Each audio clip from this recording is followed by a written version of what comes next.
What's going on, guys? It's Draman, and with the NBA playoffs in the middle of the first round, we asked the question, what's the best first round ever? I believe it's We Believe.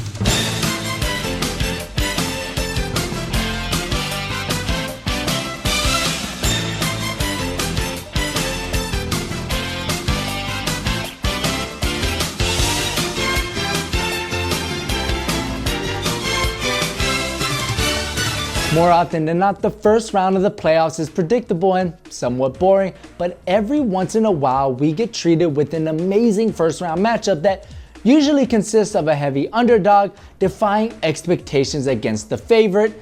And since this year's first round is laughably unentertaining,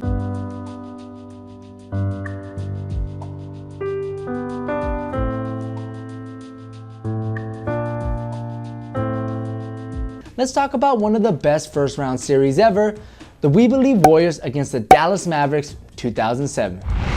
Now, whether or not this is the best first round series ever is subjective, but you'd be hard pressed to find anyone who despises the 07 We Believe Warriors. They were entertaining, they had a great crowd, and they were a heavy underdog as they were not only the 8th seed coming in, but they were coming off a 12-year playoff drought.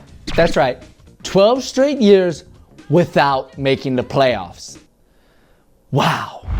On the other side of the coin, you had the 67-win Dallas Mavericks, who were one of the best teams in NBA history, as they ranked top 5 in both offensive and defensive efficiency and had the league MVP in Dirk Nowitzki. So coming into the first round, Mavs fans thought easy win, right? Wrong. The Warriors came out of the gate running and really never slowed down. Steven Jackson was hitting all kinds of threes, Jason Richardson was unstoppable going to the rim, and Baron Davis looked like that 35-year-old guy at the Y who ate an extra bowl of Wheaties that morning. So on the surface, you could just say that the Warriors outplayed the Mavs, but how? To me, I think it comes down to these 3 factors. A, they attacked Dirk. The Warriors put Dirk in a ton of pick and roll situations, which forced him to defend, and even when the Mavs would switch to pick and roll, the Warriors would attack Dirk in isolation, which allowed the great offensive talent of the Warriors to score at will. Just look up the highlights. Dirk gets roasted in like every single one.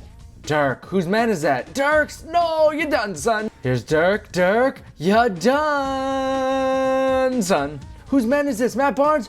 You're done, son. Pick and roll, Dirk, 70 feet, no, you're done, son. Dirk in a fast break, you're done, son. Dirk, move those feet, Dirk, you're done,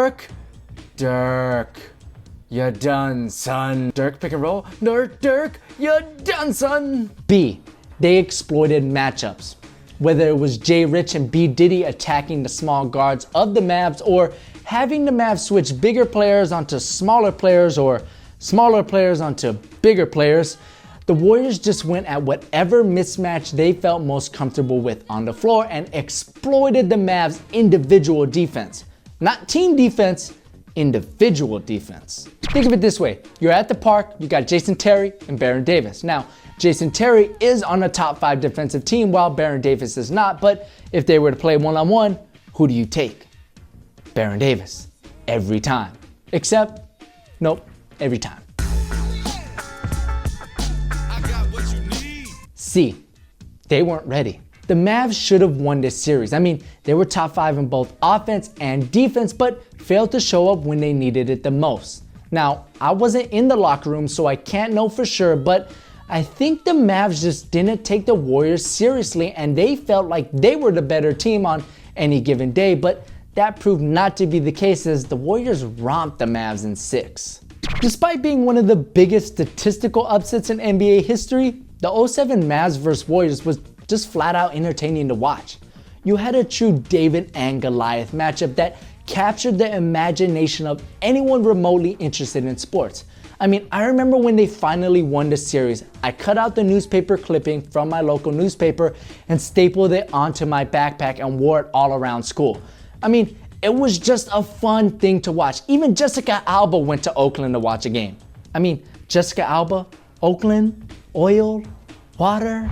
Anyways, guys, that was my pick for the best first round series ever. What's yours? Let me know in the comment section below. My name's Jaren. This has been NBA Talk. I'll see you in the next one. Peace. What was the one surprise that no one saw coming and had all the odds stacked against it? The dream of the 90s is alive in Portland. The dream is alive. And what changes have been made that you can see on the Row 7 that'll fix some of the problems that the 6 had? Well, as far as like a quick